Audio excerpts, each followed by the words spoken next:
He's the leader of Career Development Subcommittee of IESL UK Chapter. So I invite Indika to speak few words on the session. Then we will move into the actual session. Indika? Hi, everyone. Can you hear me well? Yes, loud and clear. Okay, great. So good afternoon, everybody. So hope you are doing great today. So here in the UK, actually, we feel a little bit hot, like living in Sri Lanka. So I don't know whether you know that today is the longest day in the UK for this year. So we have 18 hours daytime from like 3:30 in the morning till about 10:30 in the night. So it's a special day for us. So we have a special program also lined up for you today. So um, my duty today is to give you all a little bit of a brief introduction about today's insightful session on higher studies pathway in UK and worldwide.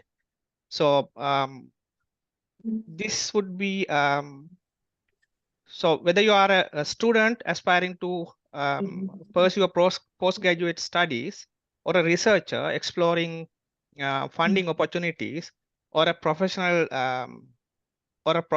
looking to change your career or like researcher like career through higher education and academic seeking international collaborations, this program is designed to provide you with a valuable guidance and practical insights.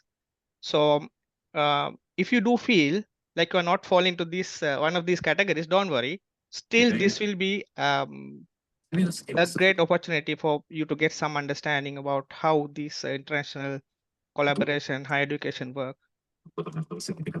Hi, I can hear some disturbances. Is there anyone? Could you please mute unless you are talking, please? That will help. Yeah, sorry. Yeah, thank you.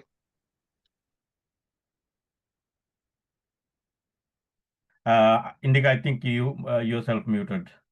Please unmute. Thanks. Right. Today we have three qualified speakers who are actually a product of Sri Lankan education system and who have been able to make use of the international higher education opportunities successfully, and they are now in where they are. So therefore, I can just say that this is an opportunity that you can also make use to the max, so that you can also, find out ways and means that you can be successful like these speakers. So they will cover key aspects of higher education and research opportunities in the UK and beyond. So each presentation will last for approximately 45 minutes. So they might talk about 30-35 minutes and you will be given opportunity to speak or ask any questions. So don't be afraid, just raise your hand, or just even if speaker is okay with that, you can interrupt them and ask any question anytime. So try to clarify any questions you have then and there. So the first presentation is by my own batchmate, Dr. Chamil Abeykoon. He will begin by discussing like research studentships and through PhD and master degrees, as well as the postdoctoral fellowships. He will also highlight various scholarship opportunities for postgraduate studies in the UK, and not only UK and other international universities like Australia, USA, and shed some light on research funding and collaboration opportunities. So then we will have Dr. Rohitha Weerasinghe, who will dwell deep into diverse research funding landscape in the UK, including opportunities through UK Research and Innovation, UKRI, if you have heard it before, and government departments, charitable organizations, EU and international agency funding, as well as industry funding. So he will also guide us on how to apply for research funding. That will be important, I think, for people who are joining today, and explore collaboration opportunities for academics and inventors as a whole. So that is basically the second presentation that will also last about 45 minutes. We will have some time to discuss certain issues. So if you have any questions, you can just raise them then and there and after during the Q&A sessions. So the final presentation is by Dr. Angelo Karunaratne. who will share some practical examples of UK and Sri Lanka research collaborations, particularly in fields like biomedical engineering, wearable health technologies, which is very big now at the moment, and medical device innovation and things like that. He will also highlight emerging partnerships between Sri Lankan industries as well as UK academic institutions, focusing on translational research, product development, and student involvement in all of these kind of incredible research opportunities. So I suppose it will be an important and interesting topics for those people who have joined today. So try to make use maximum out of it. And I hope you guys enjoy the session today. Thank you so much. So over to you, Harsha. Thank you, Indika. I appreciate that. Before we move to the first session, a bit of housekeeping stuff. So please mute yourself if you're not talking. So in the interest of managing the time, our presenters prepared the content for roughly 30 minutes, as Indika mentioned. So if possible, please post your questions in the chat. So we will come to a Q&A at the end so we can maintain the flow. And you will have a chance to ask question at the end, depending on the time left. Without further ado, I invite Dr. Chamil for the first session. Chamil is a senior lecturer in University of Manchester. And as Indika said, the three resource persons are great product of Sri Lankan education, but excel the world today. And so we appreciate their participation here to share their knowledge and experience. Dr. Chamil, it's over to you. Okay, thank you very much, Harsha, and also thank you very much, Indika, and all the other people over here. So thank you very much for having me today. So then let me share my screen first, and then hopefully you can see my slides now. Yeah, you can you see my slides? Yes, Dr. Chamil, we can see it. Yeah. Okay, right. So let's make a start. So then the good afternoon to you all who are joining from the UK, and also nearly evening for the people joining from Sri Lanka now. So I'm going to share mainly my experience, maybe because as we all know now, so then we are from Sri Lanka and then graduated from Sri Lankan universities, and then we went to different career paths, but eventually here today we are mainly focusing on higher education side. So I'm going to look at mainly about the opportunities and then how you can apply for higher studies after completing some sort of studies in Sri Lanka or somewhere else to move into some countries like the UK, USA, Australia, etc. So I'm Chamil Abeykoon. As I said, I'm working in the Manchester University. Right now I'm working with the Department of Materials, Mechanical Engineering Department, and several national centers you can see here, Henry Royce Institute and the National Graphene Institute and so on. So you can see my contacts here. I'm going mainly to concentrate on the UK education sector, but I'm going to briefly look at the higher education sector in the other countries as well. Okay, so this is the overview for the today's talk. So briefly, I'm going to look at the education system in the UK, and then how the opportunities are there, and then how you can apply for them, and maybe some of the general facts if you want to apply for higher studies, maybe even postdoctoral or the other levels as well.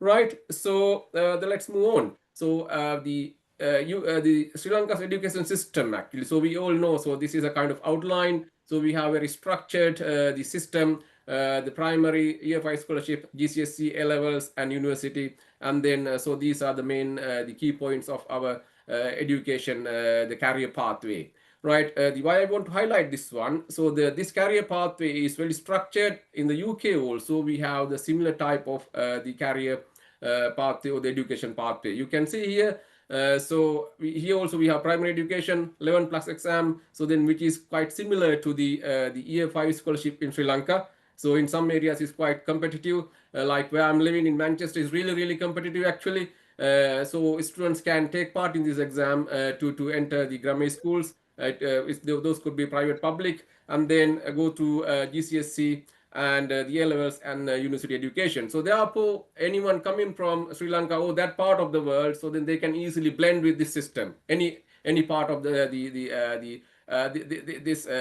career education career path, because the systems are quite the same actually. Right, but in UK, so students can enter the university slightly earlier than the Sri Lankan students.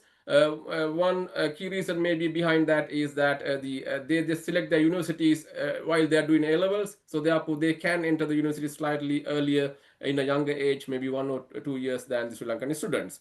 And as I said, the two systems are quite the same, so therefore, so it's easy to join this system or move between these two systems in any career pathway. And I would say that so some people are just complaining about the Sri Lankan education system, but I believe that is a very robust system actually.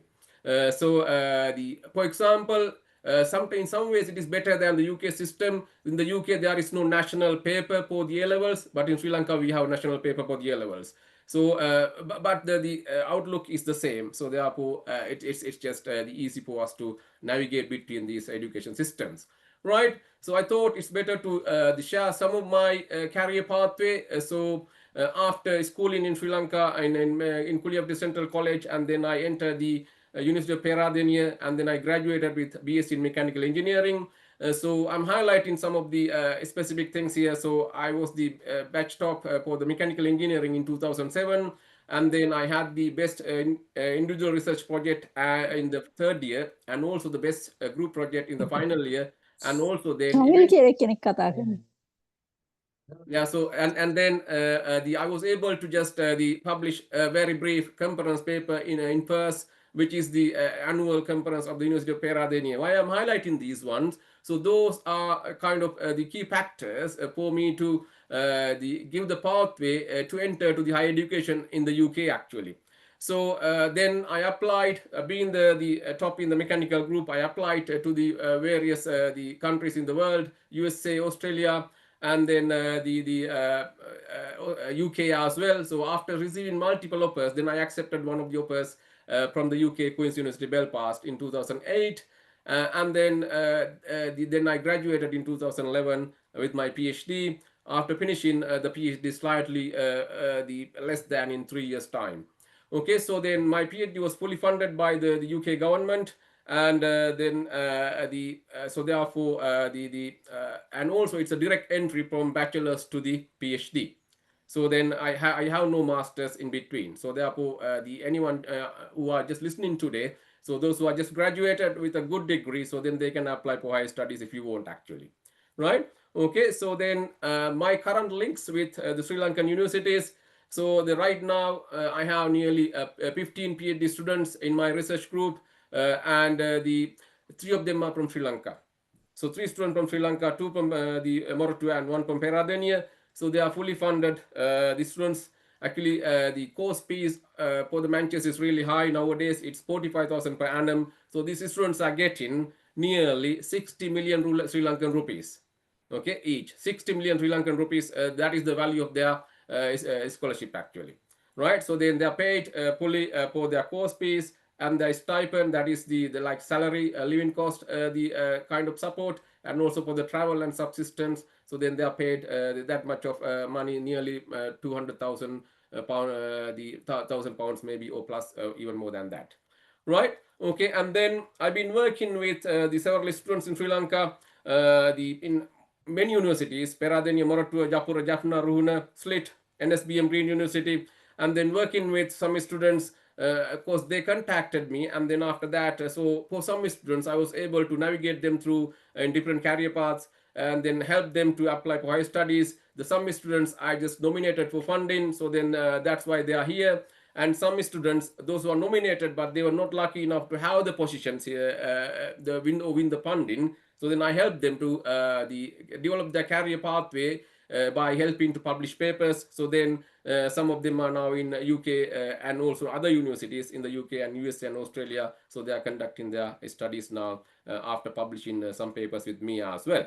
So, and also been working with some university staff, collaborative research in Peradeniya, Kalani, and SBM. We have published multiple papers in multiple journals. So then I'm working with Sri Lankan universities and also looking forward to work with Sri Lankan students and the staff here as well.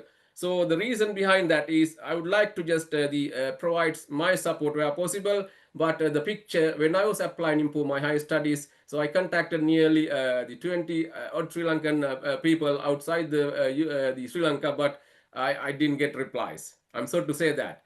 So, but it was like that, but it doesn't mean that I have to be like that. So I'm just trying to help where possible, and also recruiting students and nominating students for funding, and then helping them where possible in best possible ways, right? So then if you try to highlight some of the pathways to the UK's higher education system, so this is the main scope for my talk today. I'm going to highlight mainly to the UK's higher education system, and but for the rest of the world also these are applicable actually, right? So then in the UK, so education is one of the major pillars of the UK economy actually. So we have around 120 plus universities in the UK here.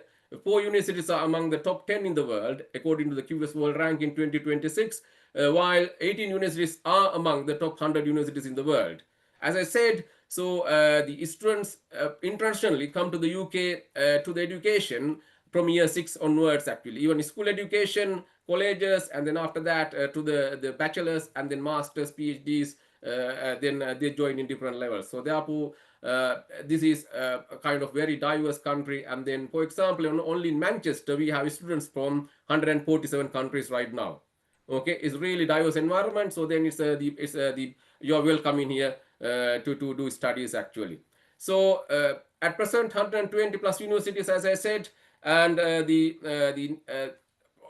these universities, Manchester and UCL being the largest with 46,000 plus students. And course fees can be varied from university to university, and also to the area of study. So some universities like the Russell Group universities, they just charge slightly higher. So from the students from our part of the world, I mean Sri Lanka and that part of the world, quite difficult for them to come here with self-funding actually. So if you don't win a scholarship, so then it could be really challenging actually, right? So some universities are really popular all over the world, and therefore education is one of the main areas for the UK, and then they welcome lots of international students, right? So then higher education system in the UK actually. So if you look at the overview of the bachelor's, so the duration is 3 years, like in Sri Lanka. So we had 4 years, but first year is a kind of foundation degree. So we all do the same the subjects, and then after that, after the first year examination, so then we were allocated to different streams, civil, mechanical, likewise, and then so on. But here is you can do a foundation degree as well, but you can enter to directly to the bachelor's mainly based on the A-level results actually, right? So then entry requirements depend on the university. So of course lots of universities, so then mostly anyone can enter the university if you want to, right? Okay, so then during these studies you have to complete at least a small research project, dissertation. Mostly in the third year, there could be more depending on the area of studies. The assessment process is quite similar to the Sri Lanka actually. So then first, second, and then second lower, second upper, pass, fail.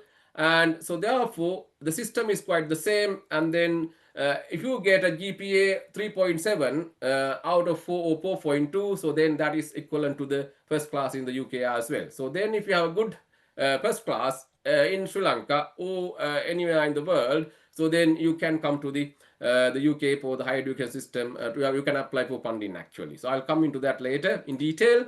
And the other good thing is that, so especially for Sri Lankan universities, so then here we have a system called a rating for the universities in the world, right? So a university like Peradeniya Moratu, I don't know about the other universities of Sri Lanka, but okay, sorry about that. So Peradeniya Moratu, they are A-rated universities. That means, so the universities in UK, they believe that graduates produced from Sri Lankan universities, they are of good quality actually. So therefore that is a good factor. They believe that people from Sri Lanka, the students from Sri Lanka, they're bright, and then so they welcome them actually. They would like to have them here, right? So that is a good point. And then the MSc level and or MINch level. So if you have a bachelor's degree, let's say you can't apply for direct PhDs or something. So therefore, then if you have a normal pass for your bachelor's, doesn't matter. You can apply for master's level.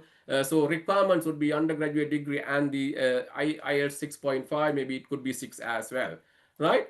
So then over here, there's MINch level as well, but that is not open for the international students. If some student is studying in the UK and then they can reach some certain level of grades within the third year, so then they can just transfer their degree to another year, transferring into a MINch level. So then it's equivalent to master's level. In the masters, unlike in Sri Lanka and many other countries, like India or USA, so the master's degrees are here is 1 year only, right? So then you will have some taught courses and a dissertation. So it's quite intensive course for 1 year, and then you will just sit for exams and also do the dissertation, submit within 1 year, and then you will get this grading system over there. So distinction, merit, pass, diploma, or something fail. The pass mark is just 50%. But if you would like to apply for the higher studies, so then having 65% plus, that means a good merit or distinction would be the best thing actually. So this is something some students just do that. I had some students, they were having the second lower in their bachelor's. They contacted me, said, okay, so can I come for an MPhil or master's here? So then they come here and then they put their best effort and then try to get a good distinction and get a good research project, try to publish it, and then they can apply for the MPhil or PhD level in different universities in the UK or even throughout the world. Okay, so but however, you have to remember that if you want to come to master's degree, it is 1 year, and then you will get a 2 years post-study visa, and then right now they're going to change it to 1.5 years, and then after that, if you didn't get a job or anything, so then you have to move back to the home country again. So then that is okay. So the visa process is a different thing. So we can discuss if you want more later, right? And then if you look into the postgraduate research degrees, so here I have to tell you that some students, maybe they are looking forward to move to different countries, especially to the UK. So then if you are like with a family, so then you can come with the family only for postgraduate research degrees only. For if you are, those who are doing masters and below, they cannot come to the UK with your families actually. So right now with the new rules, only students, those who are just doing postgraduate research level, MPhil or PhDs can come with their families to the UK, right? So if you come to the research degrees, so then UK, we have 24 universities called Russell Group. So then they are the best universities in terms of the research impact. So then 2/3 of the UK's research power is mainly based on these universities actually. So they got good research facilities and also they have lots of research funding. So therefore, if you can get a scholarship or funding here, fully or partial funding in one of these universities, that would be the best case. But so then you can try for the other universities as well, right? And then university ranking is also another factor I would like to highlight here. So this is the most recent QS World Ranking, the league table. You can see the number of universities are in very good positions: Imperial, Oxford, Cambridge, UCL, King's College, Edinburgh, Manchester, Bristol. So I work in Manchester actually. And also this is a number game as well in some ways. Some people, they don't believe this. The one of the reason being, you see here now, so 20,000 is from Imperial, while 46,000 in the Manchester and UCL. They are really big compared to the other universities. Okay, they even Oxford, Cambridge, they are half the size of these universities. But so if you get a good funding, so in these universities or any other universities, so then it's good to consider as well. So if you got multiple offers, I would just go through the university world ranking and then select the best possible university. Okay, so then that is something comes after if you get multiple offers, right? So then to enter to the first level of postgraduate research, that is MPhil, Master of Philosophy, duration is 1 year. Entry requirement would be just a basic bachelor's, or if you have a master's, I mean, it doesn't matter. Let's say you have the lower, the bachelor's, the second lower, or maybe just basic the master's degree without having merit or distinction. Still you can apply for MPhil degree, which is 1 year, completely based on research, and the assessment based on the simple oral examination at the end of the process. I'm not going to discuss more into the examination process, but so then this is the process for MPhils.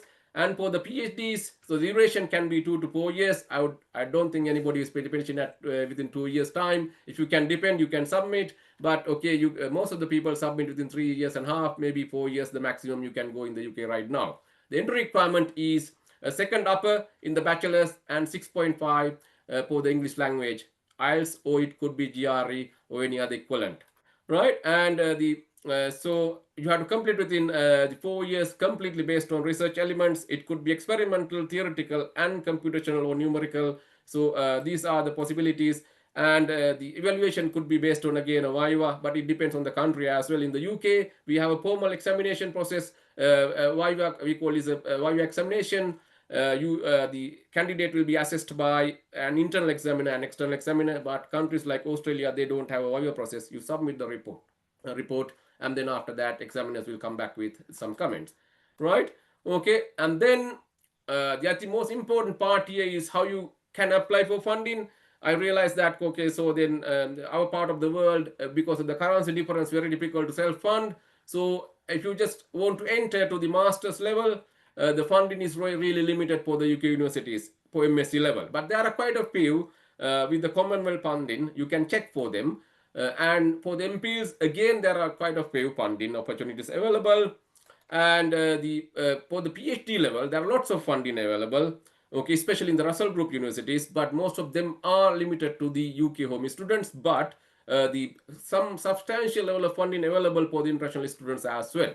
So then you can apply for them, right? So then to win the funding, so I'm going to look into some of the websites in the next slide, so where you can find these opportunities. But the most important thing is just develop your CV, right? Okay, so if you have a MSc with distinction, the bachelor's first, dissertation 70 plus, a publication. It's not a requirement, compulsory thing, but it will push you towards the end of the top level of the probability to win funding is highly likely level then. So if you are in this category actually, right? Okay, so that's why. So then some student contacted me, then I recommended them, and then they were not able to get the funding because they had no publication. So then they worked with me for a couple of months, and then they developed some funding. Even I gave some opportunities for some students to join some papers or research projects that I'm conducting here, and then add their names while they are doing some work on those projects, and then they develop their CV, and then they get the scholarships afterwards with the publication, right? And then, so this is like the hierarchy you can look at it. So then how you can just develop your CV to improve the chances of winning the funding for a PhD level, right? So then if someone, let's say you have a second lower, it doesn't matter. So then try to get some good papers out, and then you will have you can increase your chances of winning funding actually. So then, but the minimum requirement is the second upper plus the 6.5 English language or equivalent. But for example, in Manchester, it's very difficult to get funding with that level. Okay, but here I must emphasize here that, so, but you never know that, you have to apply. The reason being, when we get funding from the government or any other funding body, we have a time frame to spend that money. So if you don't spend money within that time, it will go back. So therefore, so then if you apply to the right place in the right time, so even you can get the funding confirmed within 2-3 weeks time. I had one student from Morocco applied within 2 weeks, she got the offer letter. Okay, so with the full funding. So then it is possible. So therefore, you never know. Then if you find opportunities, just apply, right? And then some of the places to find these opportunities. So I checked this morning, one of the popular sites in the UK, you will find all the, hopefully you can see my screen. Can you see my screen? With the jobs.ac.uk, or you only Yes. can see? Yes, Yeah. we can see, Dr. Okay, right. So then you see 262 fully funded internships available right now today when I check this morning. Right now you can see, okay? So you can check, you can refine this, filter things out, engineering, all the other streams. So most of these are fully funded, and then you have nothing to do. The project is defined, apply, and then so then discuss with the supervisor, and then come here. So then you can come as quick as within 2 months time if you can apply for the visa. So if you are good enough to get the opportunity actually, right? Okay. So then moving back. Oops. Sorry about that. Right. Right. Okay. So then you can check for the findphd.com. That is another the website, but that one may include lots of fully been self-funded or fully funded opportunities, and the university websites. Another very reliable mode would be you contact the university staff. So then if you can get some connection with some staff here, you contact them, and then they're happy to nominate you internally for some funding. The chances of winning that funding would be really 90% or high. So then the 3 students that I have in the research group today, so they are like that. So they contacted me, and then I helped them some ways to publish some papers for 1 or 2 of them, and then after that nominate them internally, and then so then you will get the higher chance of being selected in the final interview process course. Everything is sorted. There's a supervisor and then internally nominated, and then so the chances are high. Okay, so therefore you can try contacting some people, but don't always expect a reply back immediately. Some people may reply, some people may not. But just don't give up, just contact. Okay, right, your experience might be good. So for example, when I apply in that time, my roommate, he just had okay, I was the batch top, but my roommate, he had just a batch second upper, slightly upper, the second upper level. He got a scholarship within 2 weeks after graduating, because he was lucky enough to apply to the right place in the right time. They were looking for a student, and then they accepted him. Okay, so in Cranfield, right? So then there are some other opportunities. The Marie Curie is a very prestigious scholarship. If you win this one, so you'll get full funding plus 40,000 plus euros per annum salary as the stipend. So some scholarships are dedicated to some countries: China, UK, only for Chinese students; India, UK, Singapore, UK, Australia, UK. There are lots of programs now, but unfortunately, I think there are no any scholarship dual programs for Sri Lanka and the UK. And the Dean's Scholarship, so that those are kind of specific scholarships for that particular university. So that's why it's important to look at the websites of the universities and then contact the staff. So then most of the universities, especially Russell Group, they have their own funding mechanism. So then you can contact and then approach the staff.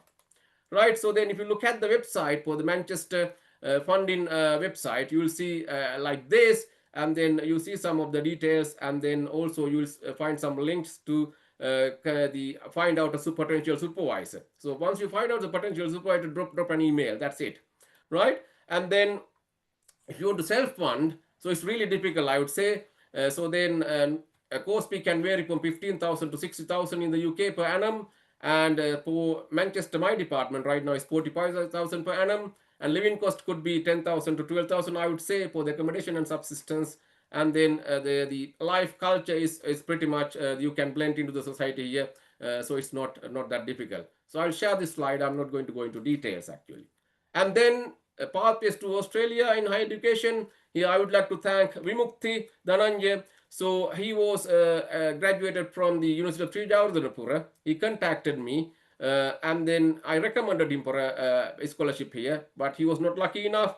And then he worked with me. He produced more than 6 papers with me, including very high rank journals.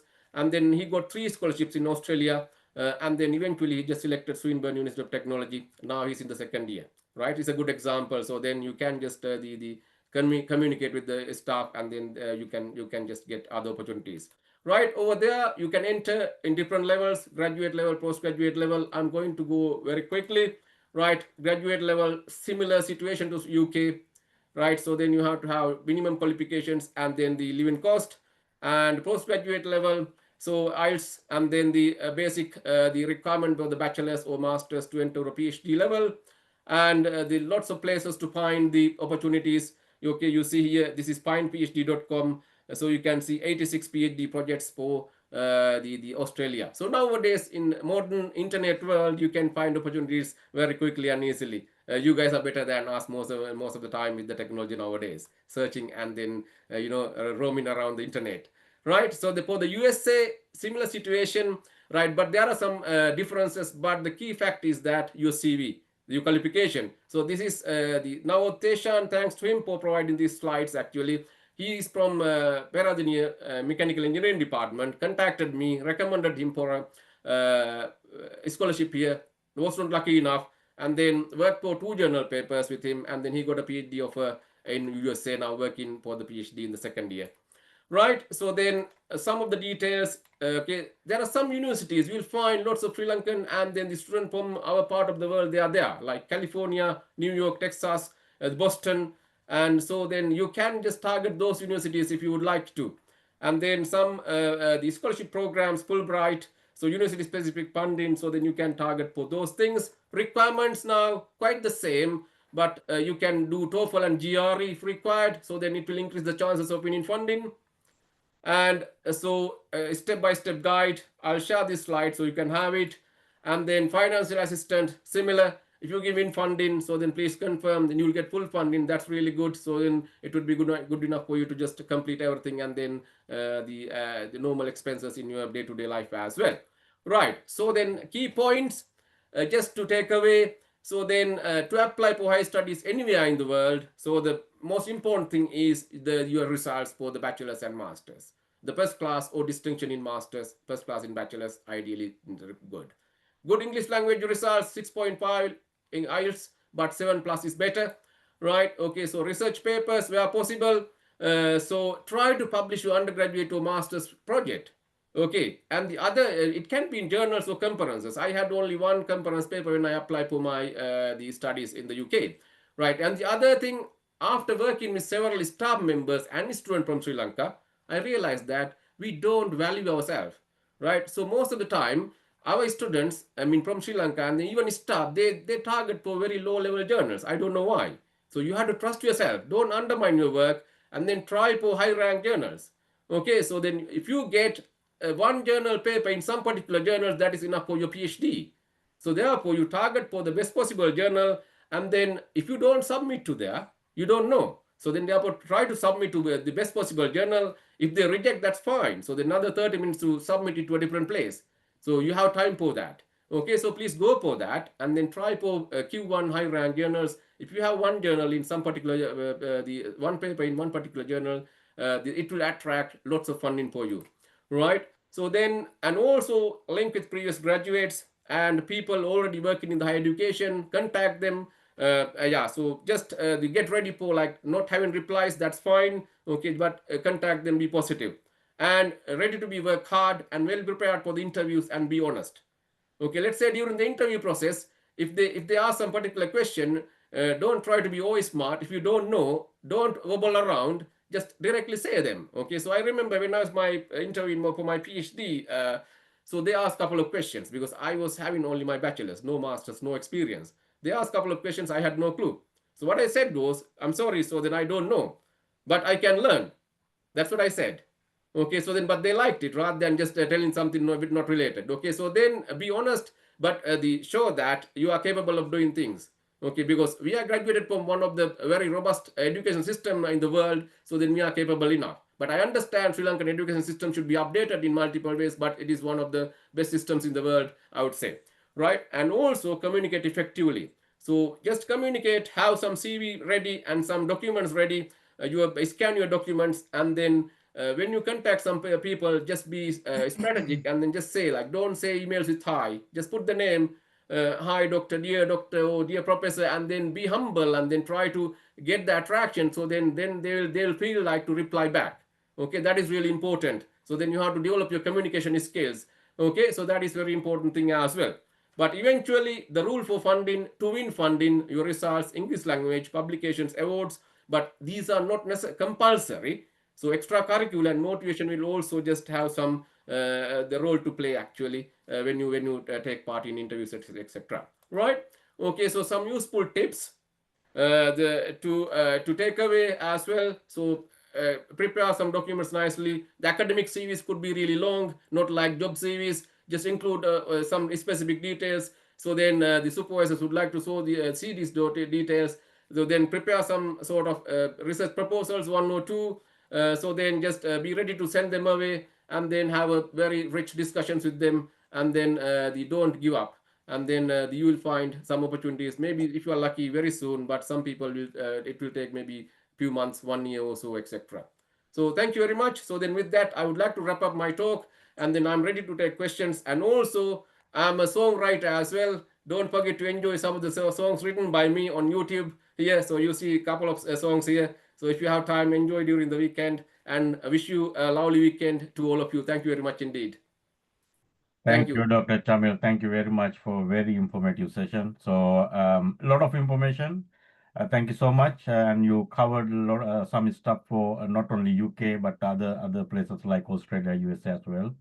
Yeah, so I ran a bit quickly. I hope it's okay. No, that's fine. I think we can manage the time. We have three sessions, so we can, so we have one question on the chat, so I will speak out for you. Yeah. So I don't know if it is already covered the later slide. The Lalinda Jayatilaka asking, I have done a top up degree with first class honors. It is a BSc Engineering honors in construction and built environment. Am I eligible to do a PhD without MSc? If okay, can I apply for a scholarship? I'm asking so because some people say that I can't do a PhD directly without a top-up degree. Yeah, so I would say yes and no, but it's really specific case actually. As I said now, the funding for international student is really competitive because we have a limited amount. For example, I am one of the research directors in my department. I just directly enroll in selection processes. So then I know that when we advertise international funding positions, we get lots of applications. Some people, they have the first class in bachelor's, distinction in masters, and maybe 10, 12 journal papers as well, right? Okay, so then therefore it's really difficult, but if you are lucky enough, you might be the best in the cohort that we are considering, so then yeah, so we get a funding cycle, we get the application, so then we shortlist them, so then you might be the best in the cohort. It doesn't matter. So then therefore you just try. But in your case now, so then it's not compulsory to have a master's or some other levels. If you have a good bachelor's degree, it doesn't matter top up or whatever. So if you got a first class or second upper, and then you might have the other qualifications as well. So therefore just drop an email and apply and give it a go. So then it's just drop some couple of emails, fill in some applications. So it's no harm. So then please try and then contact someone. If you are not sure, if you have any specific university that you would like to apply, contact the admin team or just contact one of the staff members. If they would like to just get back to you, they will reply. But you might just contact 2-3 people maybe, not in one email. So please don't do that. I can see that some students drop emails for multiple people CC. So then nobody will reply then. Okay, so then contact a specific person with their name, and then if they open up for discussion, so then ask the questions. So then therefore it's really specific. I can't say yes or no without knowing the other details. You know what I mean? So but it's not compulsory to have the other qualification. If you have a good bachelor's, that would be more than enough to apply for a PhD directly. I hope I answered the question. Yeah, Lalinda, I hope it answers your question. But if you want any further clarification, please raise your hand. We are happy to open up for you to ask it. But we have got another question from Denwan. I'm sorry if I have missed this, if already explained. I would like to know what are the requirements for applying for UK PhD for someone holding an MPhil degree. Also, what is the probability of being selected for a full scholarship UK PhD if you have an MPhil degree? Thank you. Yeah, so then thanks for the question. So then you are just posting here your final qualification, the top one, okay? So you have MPhil degree, mean you must have a bachelor's, isn't it? Yeah. So then having a second upper in bachelor's is more than good enough to apply for a PhD. So then you can apply definitely. So then the second question was about for funding. Yes, okay, so if you have 2.1 at least, and then if you have MPhil degree, then you have a good chance of winning funding. But so then it depends again. So then I don't know about your bachelor's. So then please try to publish your MPhil degree possible. You definitely you can have at least one paper out of that one. So then let's say with your bachelor's, your MPhil degree, your chances are like let's say 70% of chance winning a funding. So plus one publication will raise you the probability up to 90%. So publications are one of the key things in higher education. So if you can get good quality publication, one or two in good journals, so then it will attract lots of funding opportunities. So yes, you can. So but again, they try to publish and then keep applying. All right. Thank you, Dr. Chamil. Then I hope it answers your question. We just get one more. So it's from Dinidu.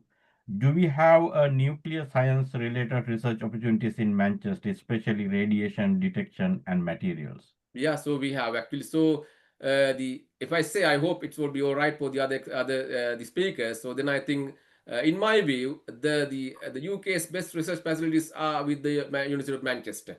So then we have this, yes, and then we have several national facilities in the UK. So we have the National Graphene Institute, the Henry Royce Center for the Advanced the Materials. So those are national centers, and also we have the one and only synchrotron facility for the UK in Oxford, Howell. And then, so in terms of the research facilities, I would say in material side, we are the number one in the Europe. Okay, so then we have all the research facilities. So then yes, we have the nuclear facilities or radiation, whatever, all of these things in Manchester. Right. Thank you, Dr. Chamil. I think that's all we have in the chat, and I don't see any hands raised. But to wrap up the session, I will ask final question, I think, which is important to ask for most of the people, because we know that most of the people come into UK on this MSc just for the visa purpose. Yeah, And exactly. it doesn't really add anything to their career or experience, because they are just coming for visa. And sometimes this is sold by agent as there's a settlement path, which is not the case.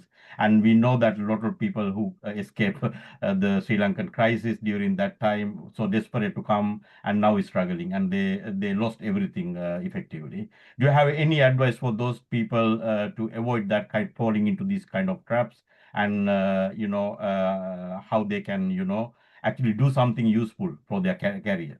Yeah, so I think that is a very important question as well. I think I just got maybe several emails asking for job opportunities and some advices. So there were lots of people came from Sri Lanka during the crisis time, maybe the 1 or 2 years back. So then we can't just blame them, but okay, that was the decision, only decision by that time. And then, but they came here without knowing things, and then they are in trouble now. At least maybe within next 2-3 years, many people might have to go back if they can't apply for the jobs actually. So when you think about the options right now, so then it's really important to get the real picture, because some people just show up here saying that okay, everything is here, and then okay, or if you come here, so then you will have a very easy life. It's not the case actually. So but the just plan for it. But I have some students, I know them, and then they came for masters, and then they worked hard, and then they either get into PhDs or they got job offers actually. So I'm teaching in master's level. So some of my classes are 300 students or students. So then, but majority from China actually, because of the course fee, and then some from India. Yeah. So I'm just talking to the Indian student most of the time, because I very rarely find Sri Lankan student in Manchester. I think maybe 2 so far in the 9 years in Manchester. Not many people coming here because of the high course fee. So they have just found jobs while they are just doing masters. Even they have not completed, they could find, but not all the people. But some can do that. And in terms of the employability, so then those Russell Group universities are highest in the employability the scale as well. So therefore, if you want to come for those the studies now, if there is no P difference, just check the employability the charts.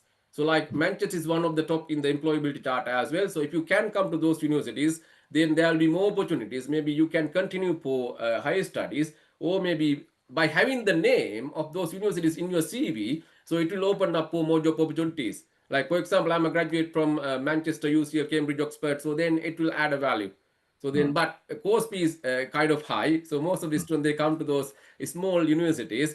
But so it is something you have to just the real picture is not the real picture what you see from Sri Lanka. So the picture is different, but it's very difficult question to answer.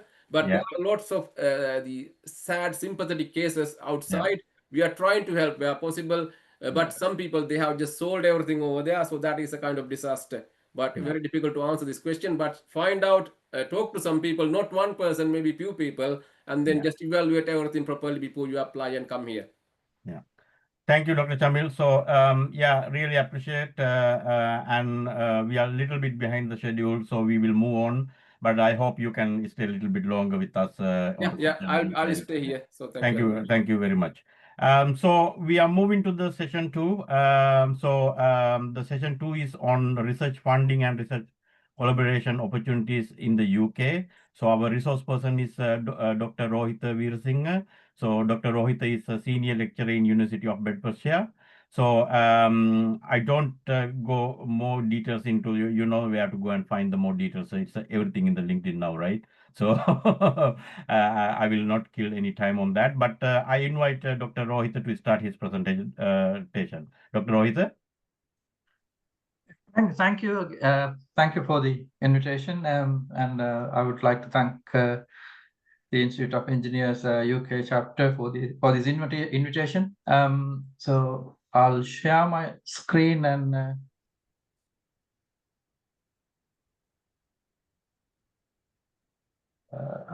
I guess it's visible now, yes? We can see it, yes, Dr. Rohitha. Lovely. Yeah, it was really nice to hear Chamil's presentation.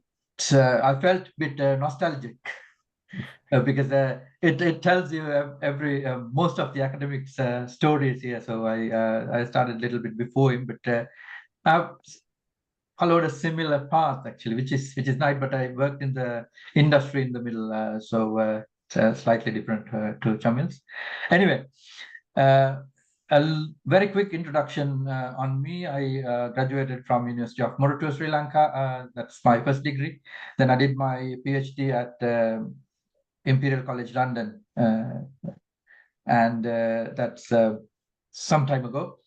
Then I went back to Sri Lanka, and I was working at University of Moratuwa for some time, about 5 years, along with my wife, who was a senior lecturer there as well. And then I came back to the UK on a research fellowship. And then midway between that, I went to the industry to work. And then I worked in the industry as an energy specialist until about 2012. And then I went back to academia. So I'm in the academia at the moment. I'm a senior lecturer at University of Bedfordshire. I'm the lead for the partnerships in the school. So we have some collaborations, partnerships with Sri Lankan private university and some research collaborations with other Sri Lankan universities as well. So without further ado, I'll talk about the subject that I was going to talk about. So I'll talk a few things about research funding and research funding opportunities in the UK. I guess Chamil is well qualified to do this as well. I'm doing research himself, but I guess having a few speakers gives this session a nice flavor and add some diversity as well. So I'll speak about the funding landscape first, the key drivers of funding in the UK. So as you may know or don't know, the key drivers for the UK funding comes from the government, because UK education is a big pillar of the society, the economy, and the social system in the UK. So research funding, it comes as a government priority, and they dwell on economic growth as well from research funding, and then research funding goes into societal changes. And UK is very much an international country in the sense that they want to do collaborations all the time, coming from the colonial background as well. So we launch for international collaborations. So funding in the UK comes from research councils, government departments, Innovate UK, and private organizations as well. So funding landscape is driven by the key drivers as well as where the funding is coming from. And then there are government priorities which change in time, but the government priorities which are at the moment are kickstarting economic growth. You know that we had a kind of a gloomy situation after COVID, and then we didn't go to a recession, but there were signs of recession and so on. So UK wants to kickstart economic growth. So it's a clever way to bring economic growth through research funding, because if you do research, you advance technology. So advancement of technology in the long run gives you wealth. And then everybody knows that there is a problem with the NHS. So there are a lot of funding in NHS as well. So government wants to make the NHS fit for its purpose. And then there are problems in the streets in the UK in some parts. So safer streets is another priority of the government. And whatever said and done, our society is not equal or equitable. Okay, so there are various levels of the societies, but the government wants to make it equitable for everyone. So there are funding to break down barriers and to make opportunities for everyone. And well, then looking towards the future, UK wants to be a clean energy superpower in the world. So that is a big driver going into the net zero 2050 as well, that pledge as well. So there are some funding in the pledge of being a clean energy superpower of the world. Okay, then we will look at these priorities and how we go for economic growth. So there are local growth funding from the economic growth funding stream, and there are priority areas, and there have been investment zones, innovation grants, and so on. So I can remember, so Chamil is from Manchester.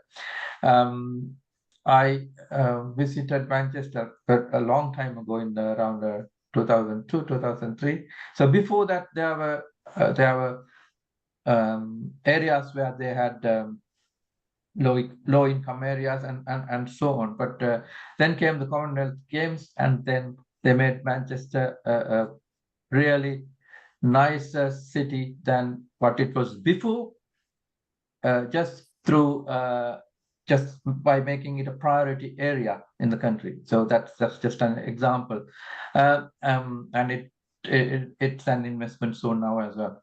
And then there are innovation grants to improve economic growth. So we will go into innovation grants later on in the presentation.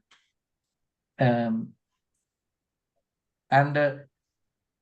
then another priority is to overcome challenges. So there are 23 challenges covering 4 themes in the UK. So those I'll talk about those themes rather than going into challenges. So the clean growth is one of the main themes. Clean growth means okay, you can grow your economy by not being clean. For example, I mean, the growth that is happening in China and as well as in India,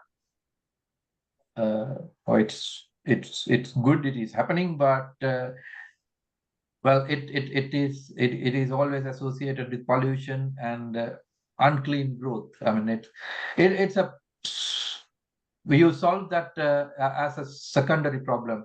So you got to have the money first. So I guess China is going through that phase now. So they have wealth now. So they are going into greener growth channels now. And in the UK, there is another problem: aging society. So because in the UK, the population growth is not great, so it's lower than in Sri Lanka anyway, and therefore and people live longer because of the social conditions and the health facilities as well. So we have an aging society, so that means we have to cater for the age. And then future of mobility. I think it's if you look at the carbon emissions coming for the carbon emissions that come from the transport is more than 40% of the carbon emissions. So by looking at that, we want to make the future of mobility green as well as more cohesive. And Then artificial intelligence and data economy is another driver, another challenge which UK is looking at. So when you look at these four, you can see where the funding is coming from and where you want to go, where you want to look at in learning. Then UK also wants to have international collaboration. So there are international collaborations between UK and other countries. So these initiatives aim to enhance the global research standing, global presence, and foster knowledge, exchange ideas, and try and solve global challenges together. So these are the aims of being international in the UK funding landscape. Okay, looking into those, I will now go into the main funding sources and how funding comes from, where funding is coming from, and so on. So UK's main research funding body, I would say, is UKRI, UK Research and Innovation. So that governs governs how the research funding is distributed and how research funding is driven and so on. So the the government has a clear ambition of where its research should go. So that that is delivered and driven by UKRI. So UKRI has been there for so long, and it is comprised of many research organizations as well, which I will tell you about. And the UKRI has 4 priorities or 4 areas in which it looks at funding. So UKRI is based on diversity, connectivity, resilience, and engagement. That means with diversity, it wants to support diverse areas, diverse people, activities, skills, and so on. So it wants to fund everyone basically as much as they can. And then connectivity, connecting people, connecting industries, connecting academia, and so on. And resilience means they don't want to fund for as you say white elephant. So they want to fund for resilient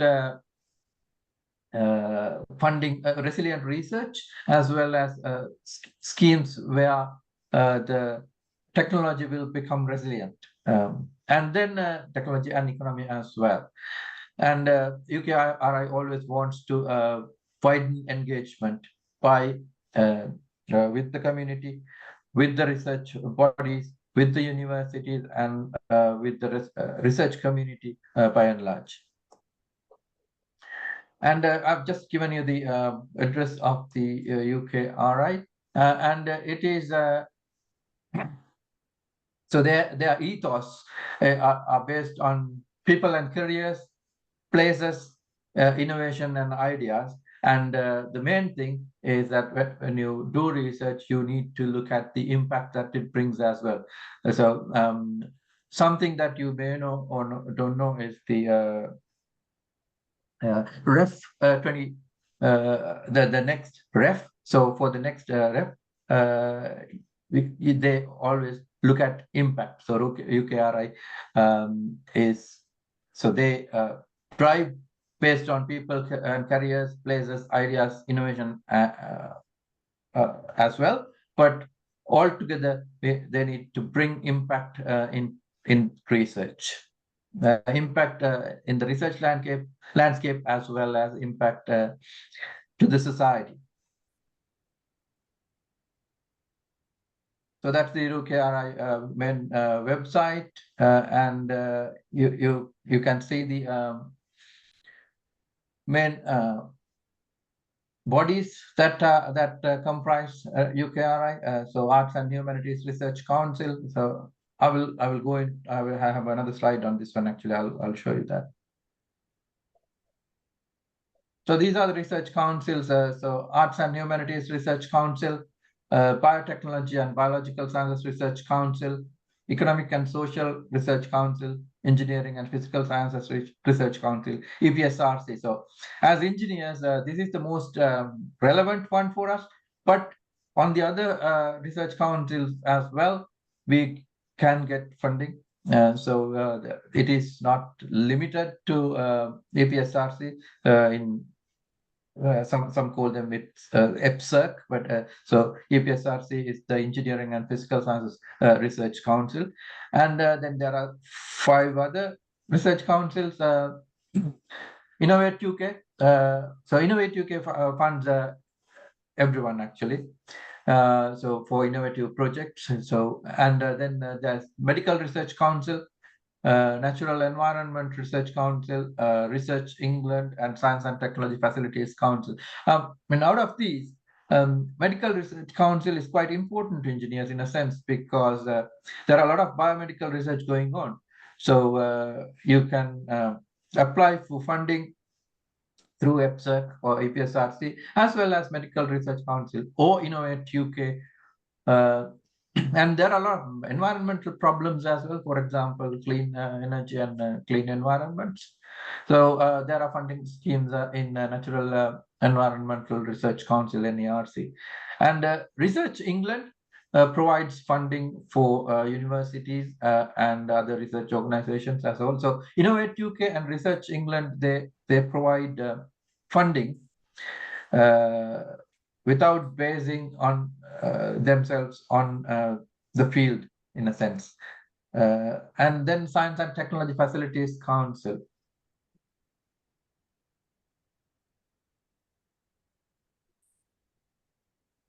And the research funding principles come from the academic impact, broadening the stock of knowledge, and broader scientific benefit as well. So these are the things that are looked at. And then excellence is ensured by prospective evaluation of research proposals and then research outputs. So they look at what you aspire to do, and then they'll look at what you will do and the impact of the project. So these things have to be looked at when we write a research proposal. And then there is a funding scheme that is going on at the moment, Global Challenges Funding, GCRF.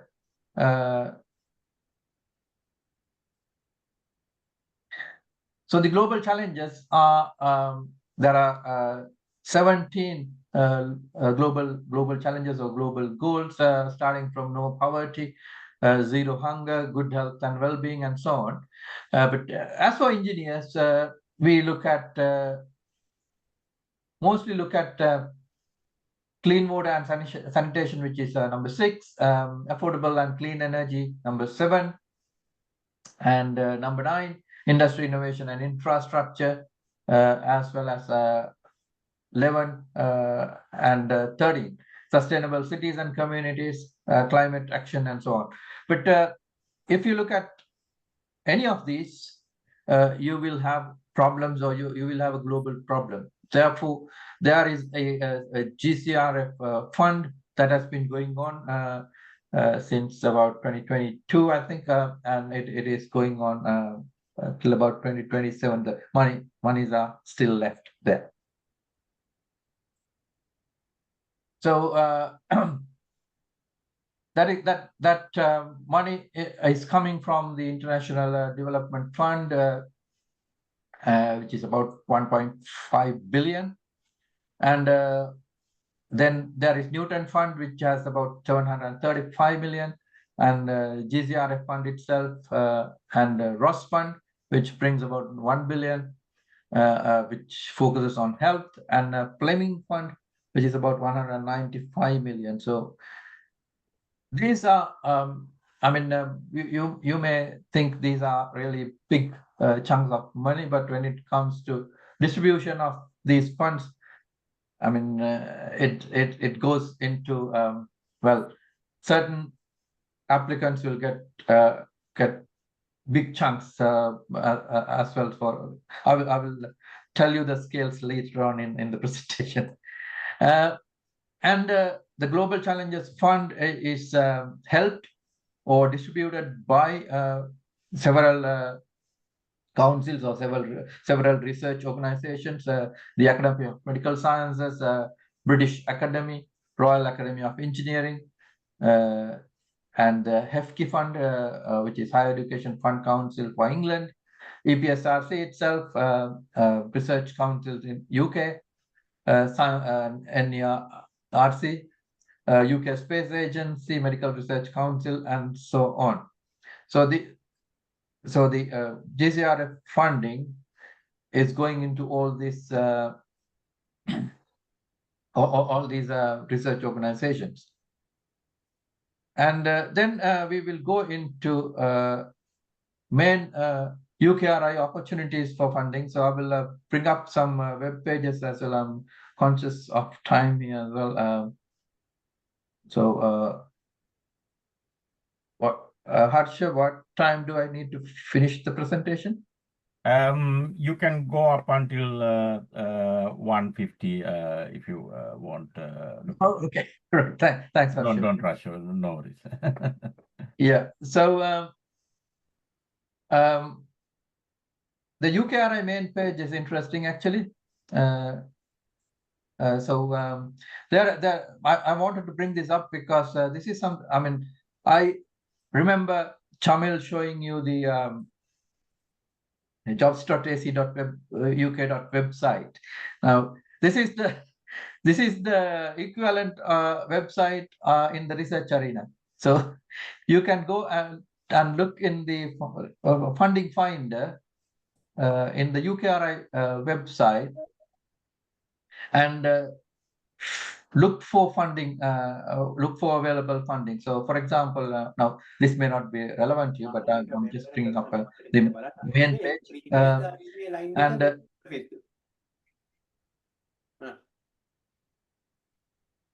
Ashanta, please mute. So this is a funding opportunity. Sorry. Okay. Now it's muted.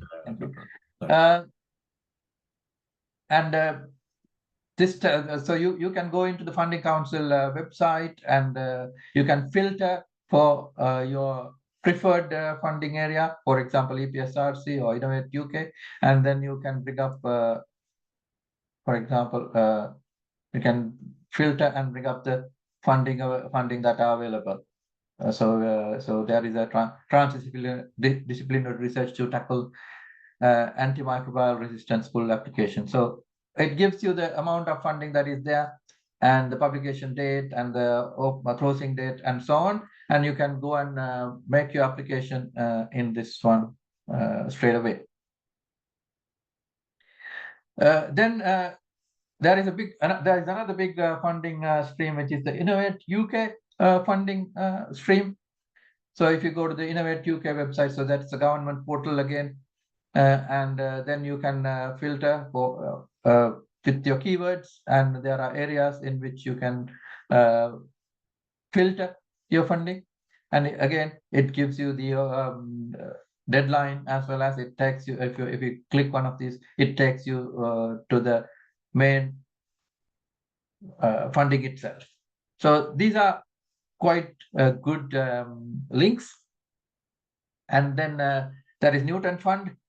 So with the Newton Fund also, you have a lot of opportunities there. So this is a subset of the UKRI. So in Newton Fund, it gives details of the Newton Fund. Newton Fund works hand in hand with Innovate UK as well. And then our main one, EPSRC funding page. So in EPSRC, there are various types of funding. There are opportunities for researchers as well as academics, and then you can so there are opportunities for new lecturers and new researchers as well. This is actually the main web page for engineering funding. And then, sorry.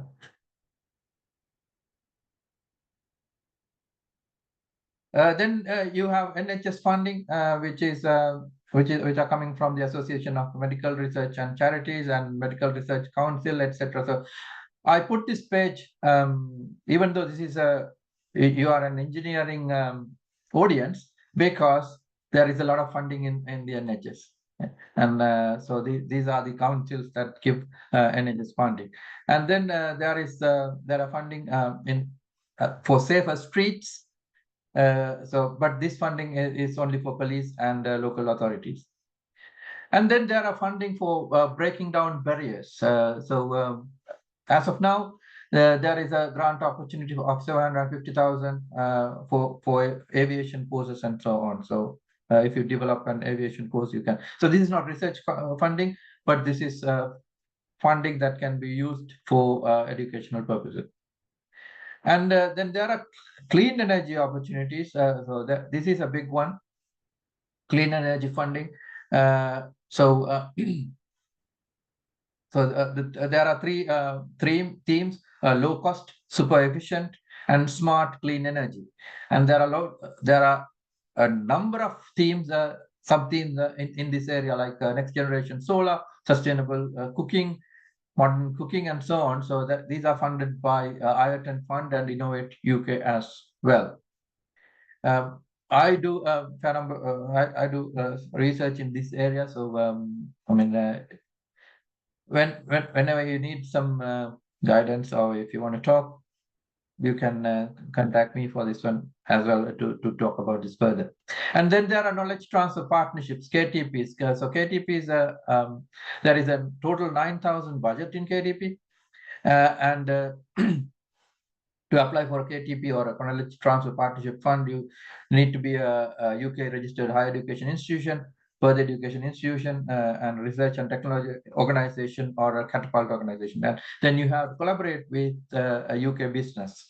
But these are really good. This is a really good funding stream. So funding comes from the government as well as from the industry on projects. So there is time to apply for the next round of KTPs until September 2025. And then the next main, or this is a big funding scheme. Actually, we almost lost this one, but now we have kind of gained it, in a sense that when we exited from the Europe with the Brexit, we lost Horizon Europe funding, but we can still apply for Horizon Europe funding, which has 95.5 billion funding in there. So UK universities and industries can apply for Horizon funding. These are so these funding are big. I mean, even though it says 95.5, so one bid can go up to about, say, £5 million. These are big funding with large consortia. Then funding international research is done by, so there are always funding for travel and subsistence schemes to support international research. I mean, the research collaborations between countries. So if Sri Lanka and academics want to do research with us, so there are schemes where we can get the travel money and some research money as well from the government. And certain universities have their own funding schemes as well.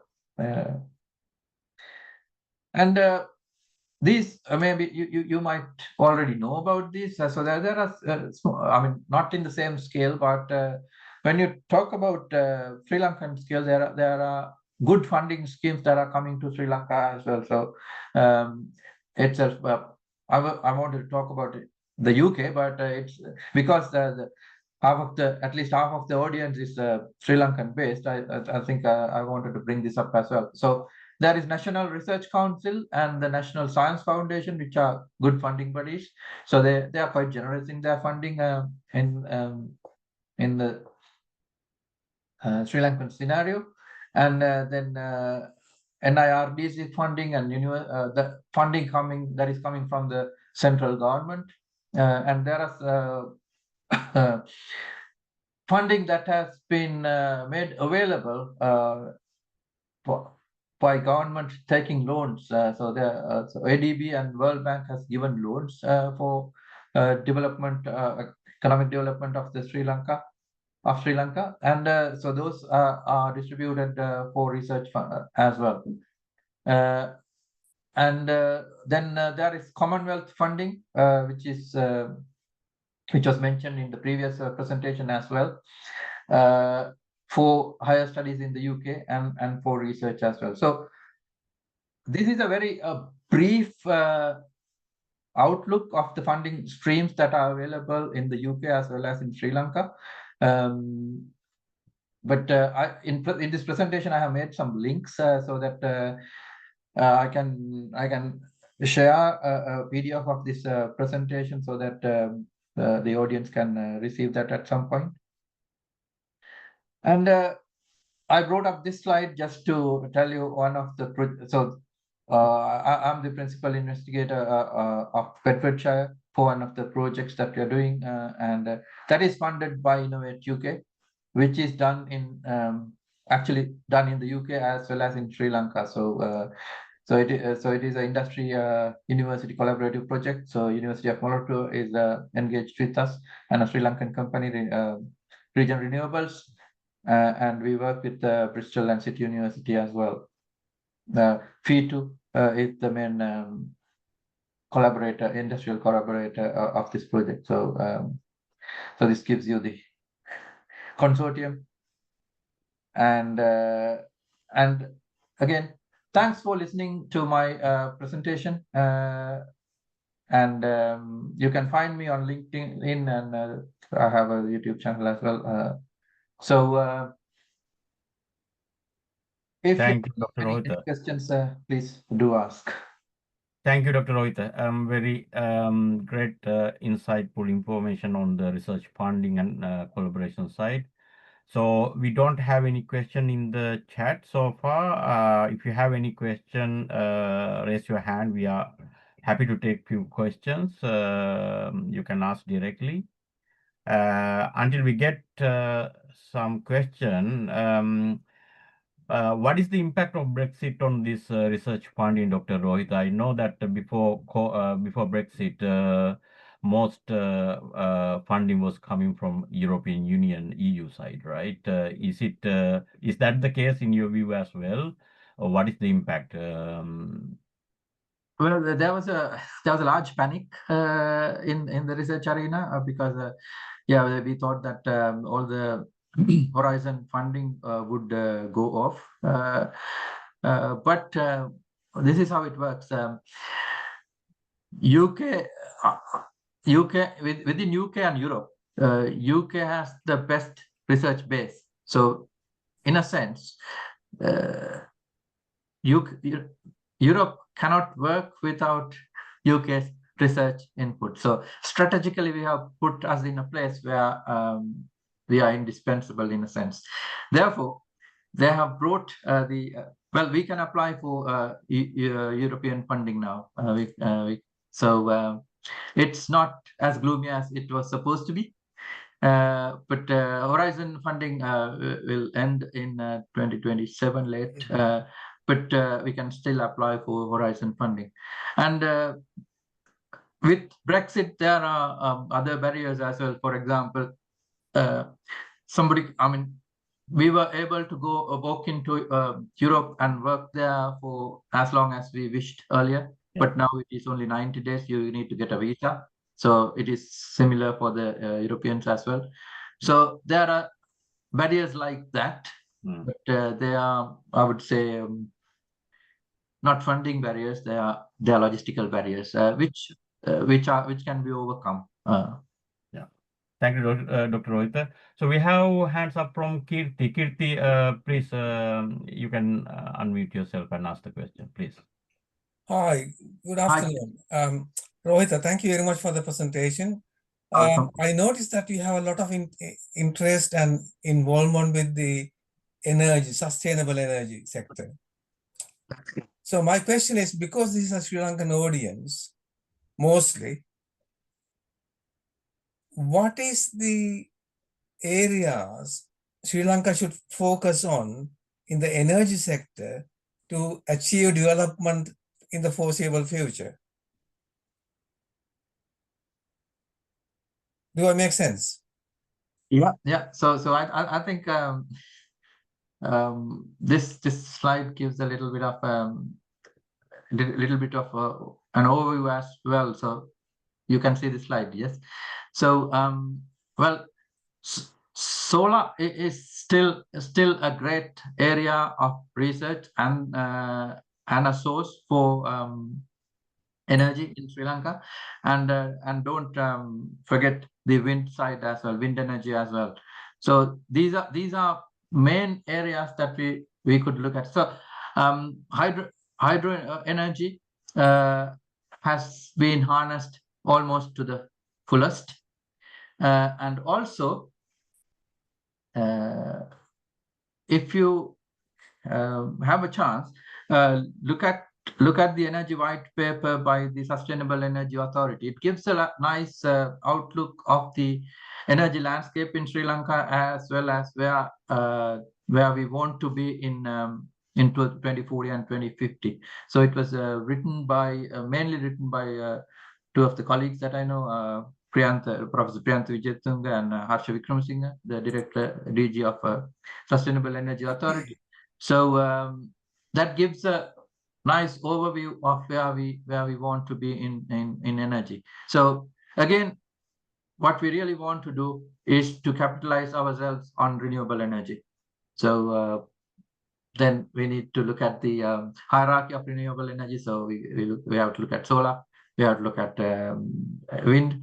So the main barrier of solar energy is the storage, because we have a large consumption at night. So if you want to use solar energy at night, we need to store solar energy to be consumed at night. So because we can produce solar energy during daytime only. So in that aspect, wind energy trumps solar energy in a sense, because it is available 24 hours.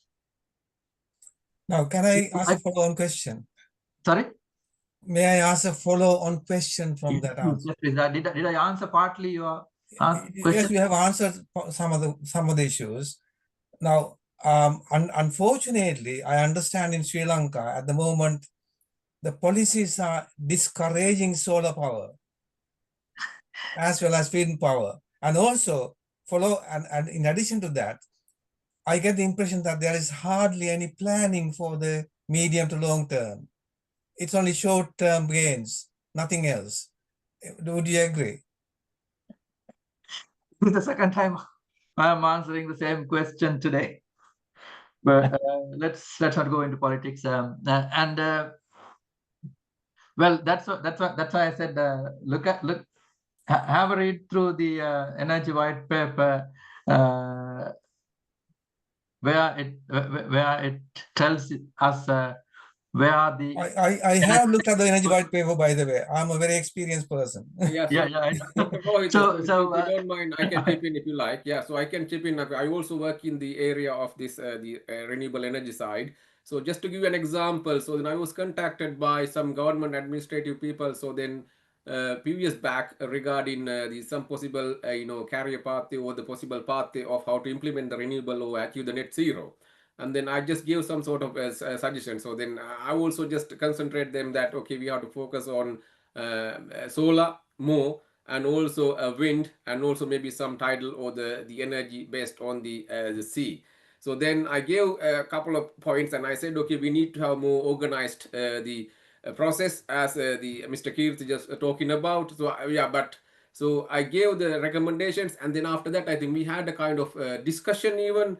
Lots of people all over the world joined the session, and then after that, so then we discussed many things, and then but nothing happened actually. So then I agree that there is no the proper well-designed plan to achieve the net zero by 2050. I don't think it is achievable at this stage now, the way we are just going towards actually. We need more robust plan, and then we need to put forward on solar energy, maybe solar thermal heating, and then maybe any other ways of generating heat from or the energy from solar, and wind energy, and also maybe energy based on the sea, ocean, and also we need a robust plan. And then I think now the director of the Energy Authority is the dean from the University of Moratuwa, isn't it, Dr. Rohit? I think is the Dr. Udayang or the Professor Udayang. Udayang left actually. Now it's I think it's Asanka Rodrigo. Is it okay? I don't know, maybe so. Yeah. Thank you very much, Chamil, for that very short sort of answer. I'm really pleased to hear that you have recommended solar and wind, and also what is very clear is that in Sri Lanka there is no long-term planning. There is no clear planning. Now that's an area, in my view, we should really sort of focus on and improve. So for the young engineers, for the young scientists in Sri Lanka, I believe this is a very important area for concentration. That's my view. Thank you. Thank you, Mr. Again, Keith, thank you for that engaging discussion. Yeah, thank you, Dr. Rohitha and Dr. Chamil, for chipping to answer that question. So thank you so much. So with in the interest of the time, we will move to the next one. Thank you, Dr. Rohitha, for the great presentation. So I hope you can stay us another few minutes if there are any further questions or anything like that. Thank you. Yeah, so we will move to the next session, the last session today, session 3, on building research collaboration, UK, Sri Lanka, UK and Sri Lanka and beyond. So our resource person for that is Dr. Angelo Karunaratne. He is Chief Science and Innovation Officer at VitalProbe Inc. We have Dr. Angelo, right? Dr. Angelo? Yes, hope you can hear me. Yes, we can hear you and we can see the presentation. Please go ahead.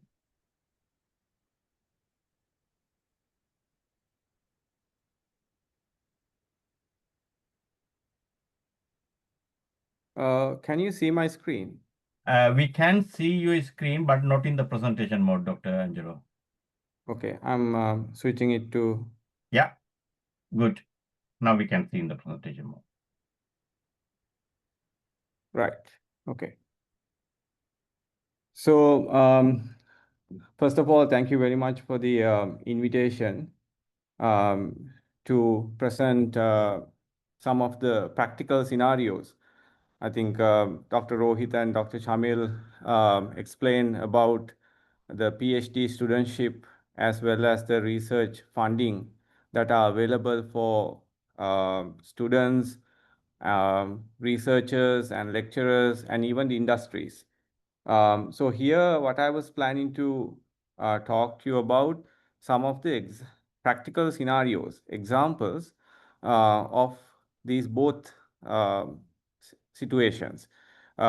Basically, the academic institutional research, as well as some of the startups who are kind of working between UK and Sri Lanka, and how they kind of succeed, success stories, as well as when they are kind of getting into the success, what are the challenges that they had to face and how they overcome. So just to give you an agenda for this particular session, so I'll be giving a small introduction to myself and how I kind of fit into this topic, what sort of experience I have. I have, to be honest, very similar experience to Dr. Rohitha and Dr. Chamil. So it won't be difficult for me to give a quick introduction.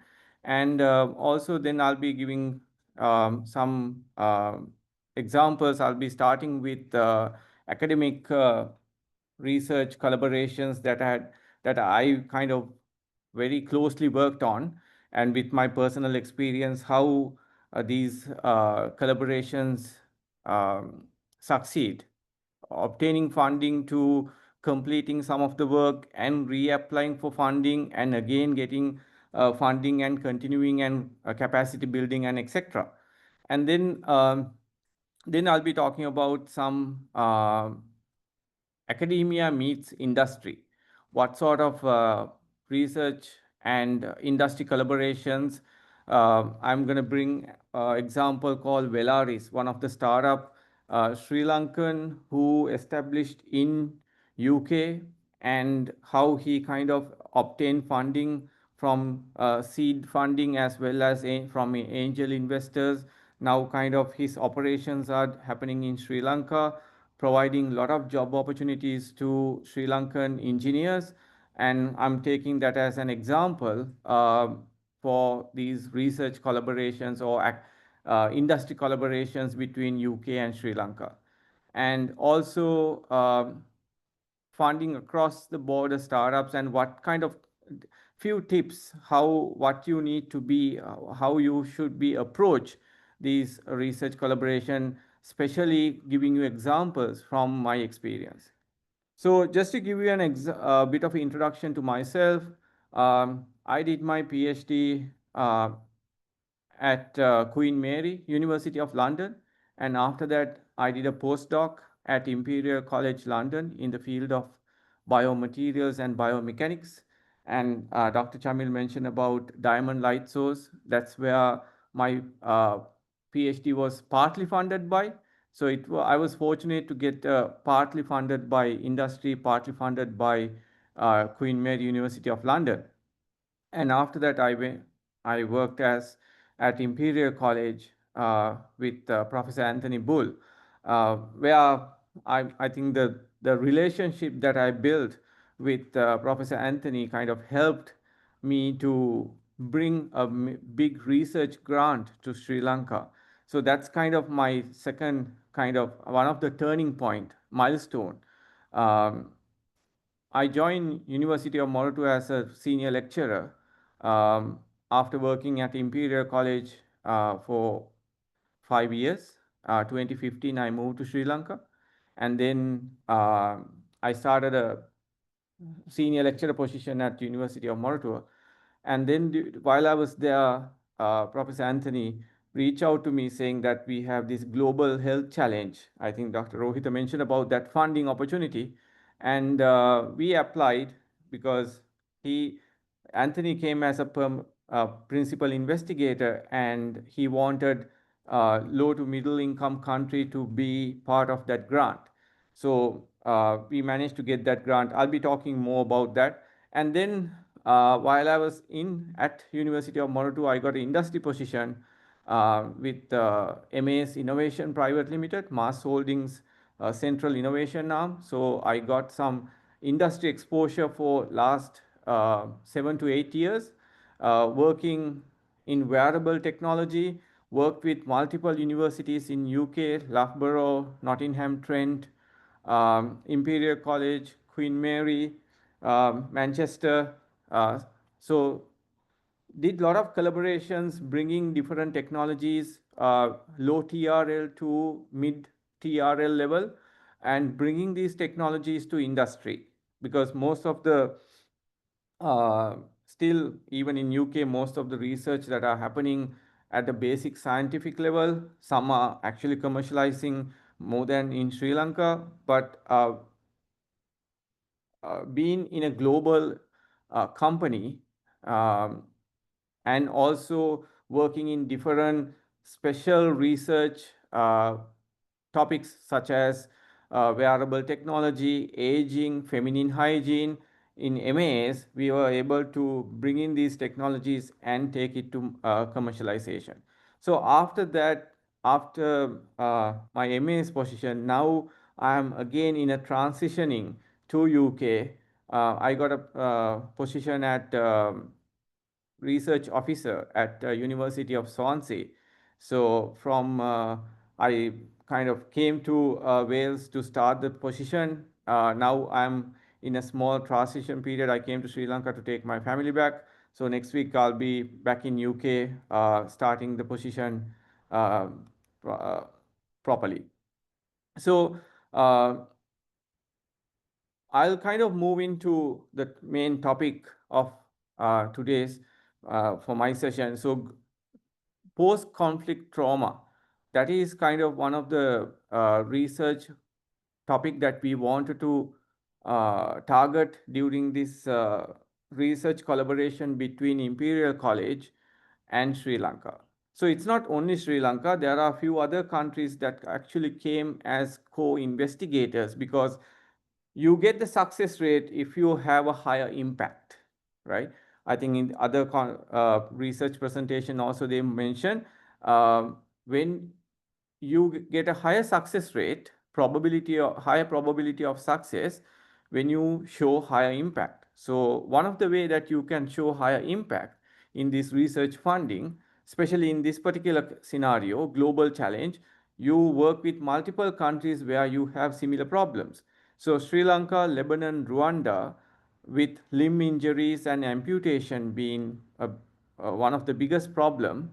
I was in Rwanda last week. 80% of the transportation is by motorbikes. So you can understand how many amputations and road traffic injuries are there. So I'll be showing some of the images as well. So we kind of looked into strategic partnerships in this particular research funding. So now, even if you are doing a research collaboration within UK, you need to really look into create strategic partnerships. How you can increase the success rate of your research grant by bringing the right people into the grant or right institutions. So then comes the question, why engineers when you are trying to solve medical problems? So healing is just medical, it's engineering, right? From artificial limbs to surgical hardware, engineers play a vital role in designing such devices. And it's a multi-country problem. Similar needs in Sri Lanka, Middle East, Africa. So collaboration across border became knowledge, transfer knowledge, and develop affordable technologies. Then this actually created a big opportunity for us to thrive research community between UK, Sri Lanka, and other low to middle income countries, and finding unmet and undermet needs to capitalize the opportunity and obtaining the grant. So what is this grant is all about? Now, what is PROTECT? The Global Health Research Group on Post-Conflict, we managed to get in 2017. It's a 2 million UK sterling pounds grant from NIHR aimed at improving the trauma care in Sri Lanka through UK, Sri Lanka, Lebanon research ties. And the significance was first that to Sri Lanka, first major international grant bridging Sri Lankan engineers and UK experts specifically in the blast injury. And the key objective was to develop low cost, effective treatments for complex limb injuries. Now, if you think about what is the relevance to Sri Lanka?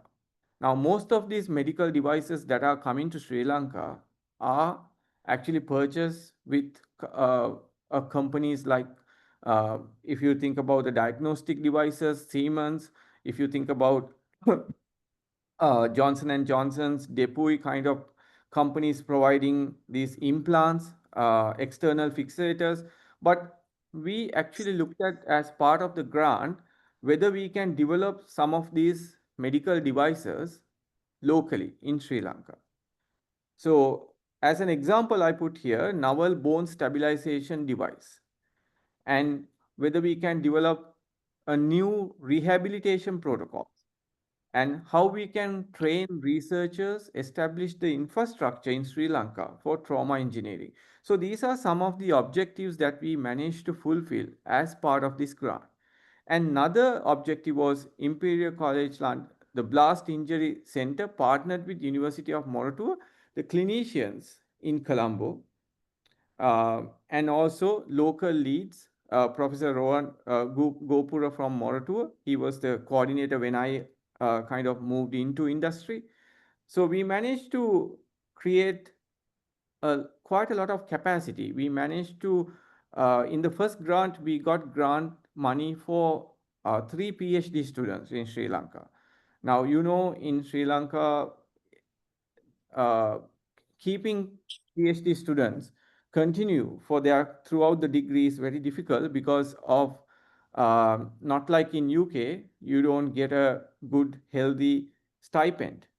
You can earn much higher salary in industry in Sri Lanka. So students get to motivated by the financial remuneration, they move into industry.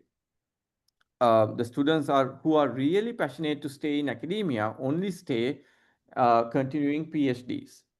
So with that problem coming in this sort of a grant, and we were capable to pay a good healthy stipend for University of Moratuwa student PhD students, and we managed to get out of 3 PhDs, 2 students actually successfully completed their PhDs, and one of the students, due to the health situation, he couldn't complete it, but we managed to complete the research output. So challenges and early achievements. So obviously when you start something like this, new, very strange, it always comes with challenges. So cultural and logistical gaps were there, right? The differences in cultures, time zone, resources, and even the government circulars, those came into effect, but we managed to solve these one problem at a time. And there are resource limitations. Sri Lanka Research Lab were modest, but not compared to UK. I mean, that was one of the reasons that this grant actually attracted Sri Lankan institutes. And we were able to do really well, bringing these research capacity building, especially. And it's a big win because Sri Lankan engineers got hands-on experience. And PhD students from Ruhuna University joined Imperial as a visiting researcher. And also one of the PhD student who got a PhD who actually worked with me. Now he got a PhD research fellowship at Birmingham University. So doing international collaborative research programs, these students are getting exposure to university, to UK system and even the global system, and they are their horizon will open for them to get better opportunities. Give me 1 second, audience. I want to connect my laptop to charger. Give me 1 second.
Right. Sorry about that. Hope you all can hear me again. Yes, loud and clear. Yeah. So as part of this research program, there were a lot of outputs. Like I said, capacity building, three PhD students, and the research outcome publications, and the research hub at University of Moratuwa. We were able to create this research hub. Now, because of the success of the research program and the output, we were managed to get a second grant as well. So this is what the second grant is all about. Earlier, we called it as Protect. It was 3 countries. Then we brought in Imperial, looked at another country as Rwanda to come in. And now we have the second grant was awarded in 2022. Now it's ongoing. In fact, in last week, we all the research groups met in Rwanda to discuss about the research output so far and what we have to do better in order to get the third grant. So we are planning to apply for a third grant next year. So, and it was quite eye-opening session that the challenges that we have and the achievements that we have gained so far. And also the most importantly, the impact that we create in all 4 countries. So these are some outcomes in the point of biomedical engineering.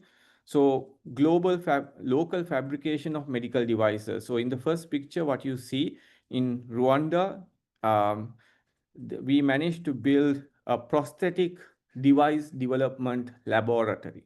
So this engineer who is holding this limb is a PhD student under this particular grant, who is holding a prosthetic orthosis component that he developed at his lab. And the second image, what you see as an external fixator. So this was one of the PhD program that we conducted in our previous grant. Now here you can see these external fixators that were developed as part of this research program. Now we managed to conduct a experiment or the clinical trial in Sri Lanka with help of orthopedic surgeons in Sri Lanka, as well as the 2 students who took part as their PhD program. They conducted the research and published their work in high impact factor paper publications, journal articles. And also because the clinical input that came through with this grant, we were able to train some of the orthopedic surgeons in Sri Lanka to give better patient outcomes. Not only that, the publications and recognitions were quite immense. As you know, academics, we all want to publish and get recognition in the research arena. So that's another output that came through due to this research program. So how did iProtect come to Sri Lanka? I wanted to give quite the positive side and the challenges of this grant, but you probably think, okay, how we managed to get this grant? So I think this is quite important for the entire audience, because you also want to know how it all happened. Can we do the same? Can we apply for research grant collaborating Sri Lankan universities? Or the Sri Lankans who are living in Sri Lanka probably thinking, okay, how I can bring such grants to Sri Lankan universities with collaborating with UK universities. So first thing is personal connections. Now, I worked with Professor Anthony Bull as a postdoc when I was in Imperial, and that made Professor Anthony to request me to be part of the co-investigator in his grant application. Then, of course, trust and track record. They provide funds every quarter for us to continue our research, but how we kind of handle, how we kind of keep those finances properly, transparency and etc. And also the research output, that actually trust and track record, maintaining that is a quite important thing. And networks in action. It became a who's who.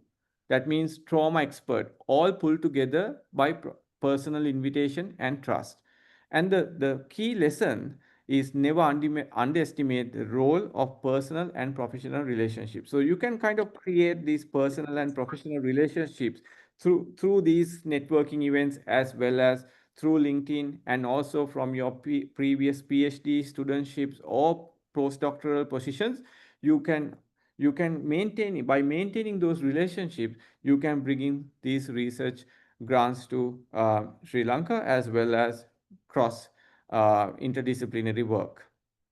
Now I want to kind of switch gears and explain you, give you another practical example where industry collaboration. Now, Dilanka in this picture, with the I don't know whether you can see the cursor with the blue color short sleeve shirt. He's moved to UK when I was doing the degree. He also moved at the same time, and he's a software engineer by his profession. He worked at Oracle first, and then he managed to work on a startup, got some equity, and then he started his own startup.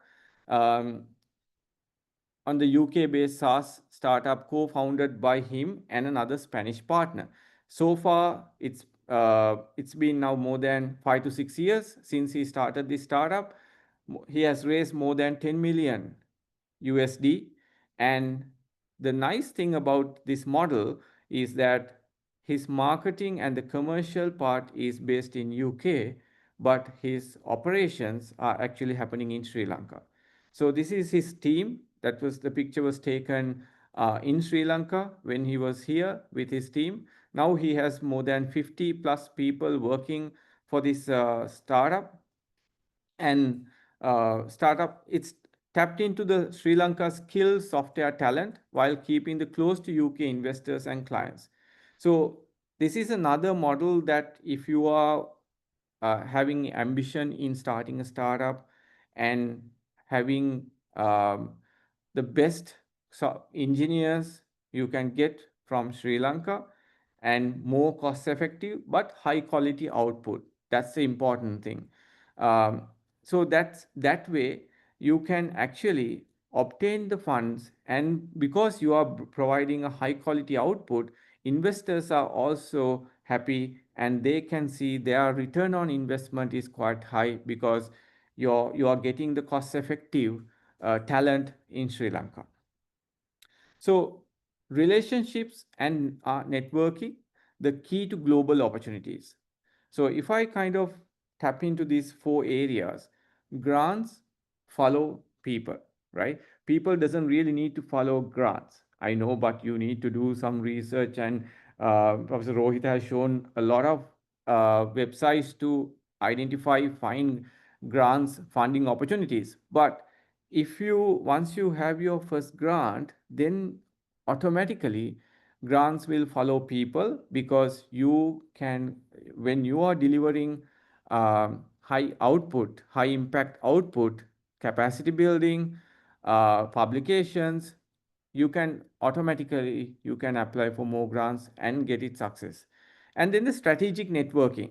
So I use this word strategic networking earlier as well.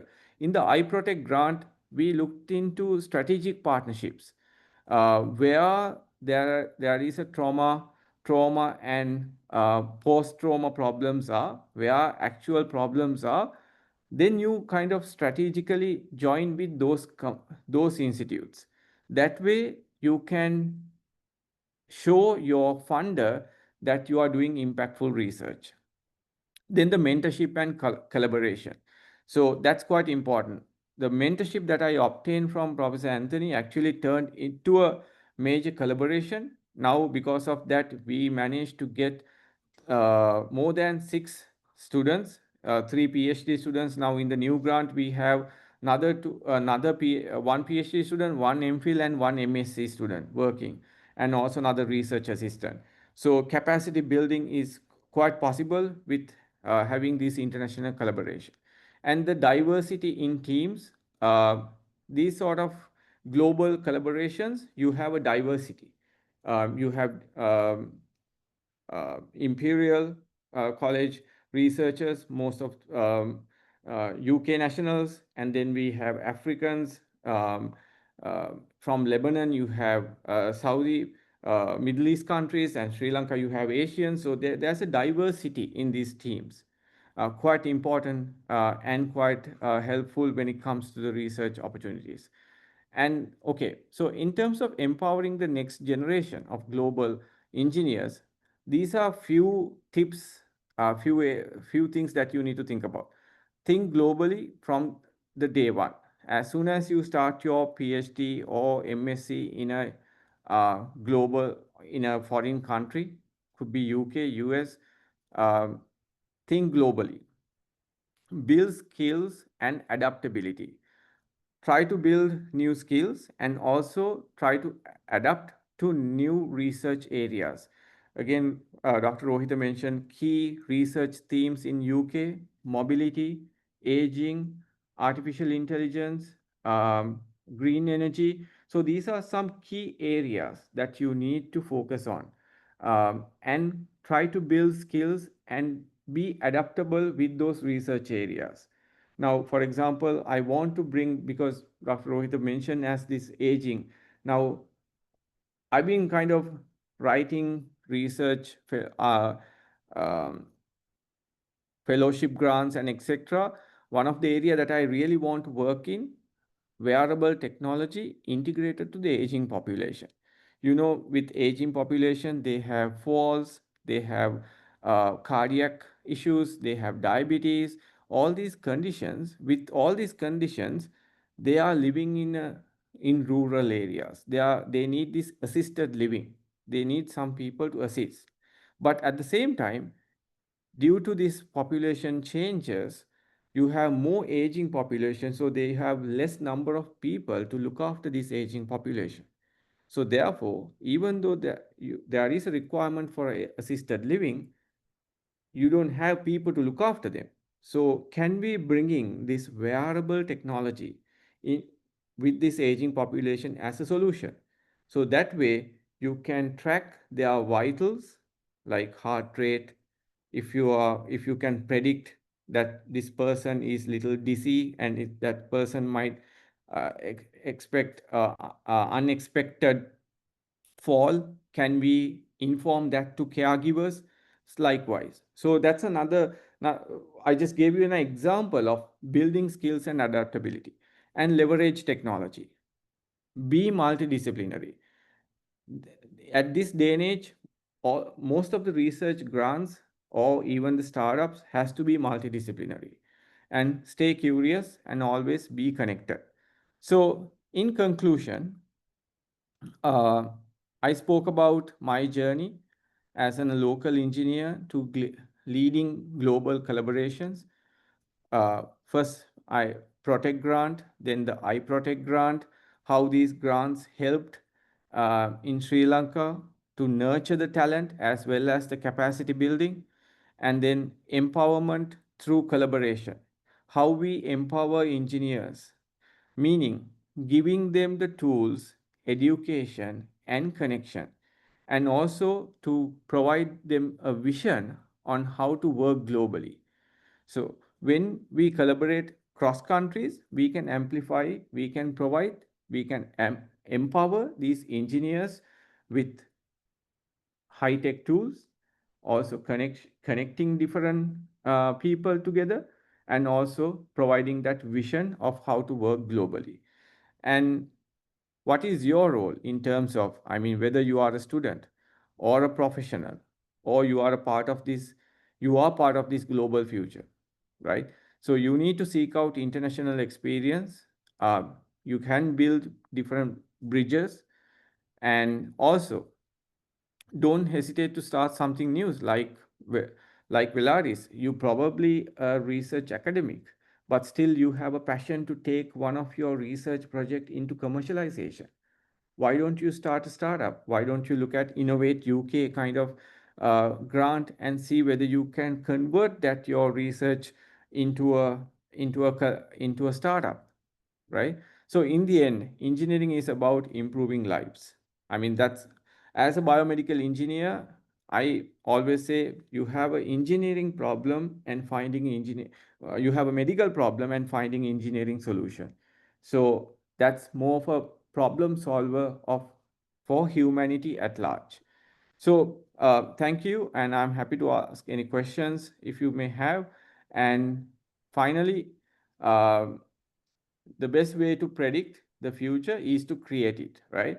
Let's go create a future where engineers everywhere are empowered to work together for a better world.